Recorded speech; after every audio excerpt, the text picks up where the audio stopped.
Assalamualaikum warahmatullahi wabarakatuh. Sebelumnya, perkenalkan nama saya Amnu Sifa. Saya dari kelompok 1 yang ingin menjelaskan sedikit tentang ekonomi mikro Islam. Ilmu ekonomi mikro adalah penerapan ilmu dalam perilaku individual sebagai konsumen, produsen maupun sebagai tenaga kerja, serta implikasi kebijakan pemerintah untuk memengaruhi perilaku tersebut. Ada beberapa pokok bahasan ilmu ekonomi mikro yang telah menjadi kajian dari sudut pandang Islam. Di antaranya adalah 1. Asumsi rasionalitas dalam ekonomi Islami. Contohnya, perluasan konsep rasionalitas melalui persyaratan transivitas dan pengaruh infak atau sedekah terhadap utilitas.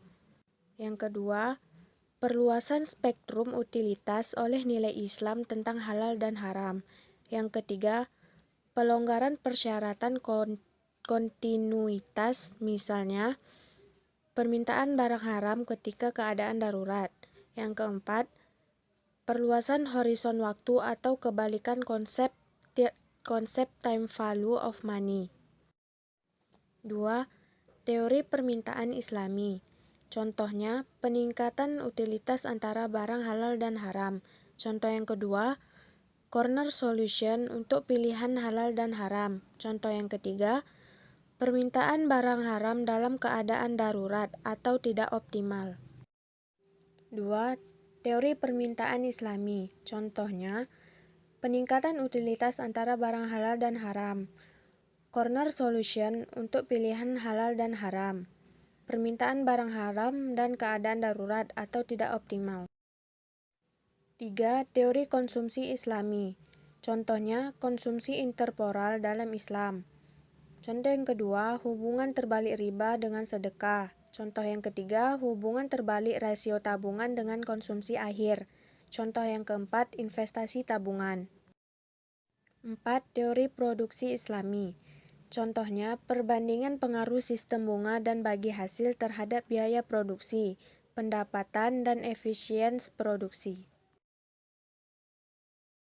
Perkenalkan, nama saya Nuriza Fitri. Saya akan melanjutkan presentasi dari Amniu Sifa. 5. Teori penawaran Islami. 1.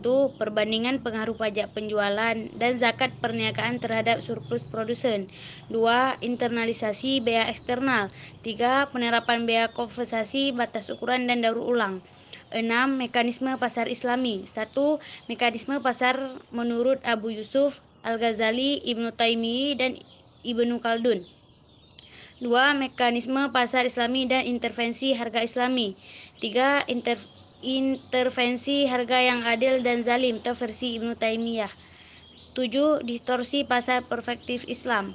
1. Distorsi permintaan dan penawaran bai najas ikhtiar, tadlis penipuan dan takhir ketidakpastian atau kuantitas, kualitas dan harga atau waktu. 8. Efisiensi akulasi dan distribusi pendapatan. 1. Infak dan maksimalisasi utilitas. 2. Superioritas sistem ekonomi Islam. Analisis ekonomi mikro. 1. Teori harga, yaitu melihat interaksi antara penawaran dan permintaan barang jasa di dalam suatu pasar. Faktor-faktor yang mempengaruhi struktur pasar, elastisitas penawaran, serta permintaan dan sebagainya. 1. Proses pembentukan harga dipengaruhi oleh interaksi antara permintaan dan penawaran suatu barang atau jasa dalam suatu pasar. 2. Faktor yang mempengaruhi permintaan dan penawaran. 3. Bentuk-bentuk pasar. 4. Menganalisis konsep elastisitas permintaan dan elastisitas penawaran. 2. Teori distribusi, yaitu membahas tingkat upah tenaga kerja, tingkat bunga yang harus dibayarkan kepada pemilik modal, serta tingkat keuntungan dan pengusaha. Teori distribusi membahas 1. Faktor yang menentukan tingkatan tenaga kerja. 2. Tingkat keuntungan yang diperoleh pengusaha. 3. Teori produksi, yaitu menganalisis biaya produksi serta tingkat produksi optimal bagi produsen sehingga mencapai tingkat laba maksimum. Teori ini menganalisis tentang 1. Masalah biaya produksi. 2. Kombinasi faktor produksi yang harus dipilih produsen. Baik, terima kasih saya ucapkan kepada teman saya. Perkenalkan, nama saya Wafiq Haura. Saya akan melanjutkan pembahasan tentang manfaat dan batasan teori ekonomi Islam. Pembahasan ekonomi mikro Islam tidak membedakan antara ilmu ekonomi sebagai analisis positif dan normatif. Yang dimaksud dengan analisis positif adalah analisis yang menjelaskan sebab akibat. Sedangkan analisis normatif merupakan analisis yang menjelaskan tentang apa yang seharusnya berlaku. Faktanya, permasalahan ekonomi selalu dijelaskan dan diselesaikan dengan menggunakan beberapa asumsi yang sekiranya sesuai dengan kenyataan. Masukkan unsur asumsi berarti memasukkan pemikiran atau pendapatan yang bersifat normatif.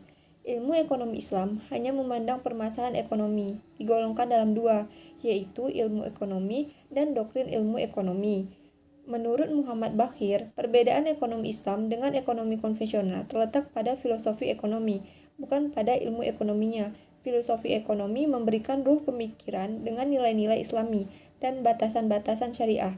Sedangkan ilmu ekonomi berisi alat-alat ekonomi yang digunakan selanjutnya. Muhammad Baqir Asad mengatakan ekonomi Islam adalah sebuah doktrin dan bukan suatu ilmu pengetahuan karena ia adalah cara yang direkomendasikan dalam Islam untuk mengejar kehidupan ekonomi, sedangkan ilmu ekonomi hanya menjelaskan bagaimana kegiatan ekonomi tersebut.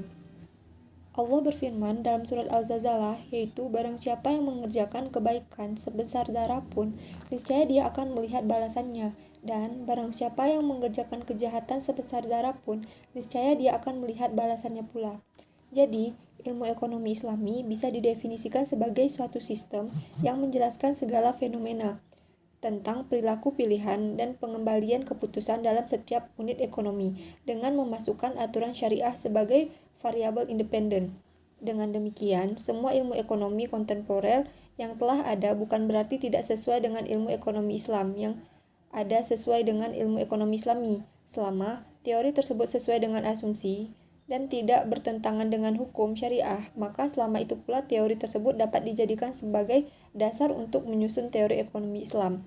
Baik, sekian presentasi dari kelompok kami. Jika ada kekurangan kami mohon maaf. Assalamualaikum warahmatullahi wabarakatuh.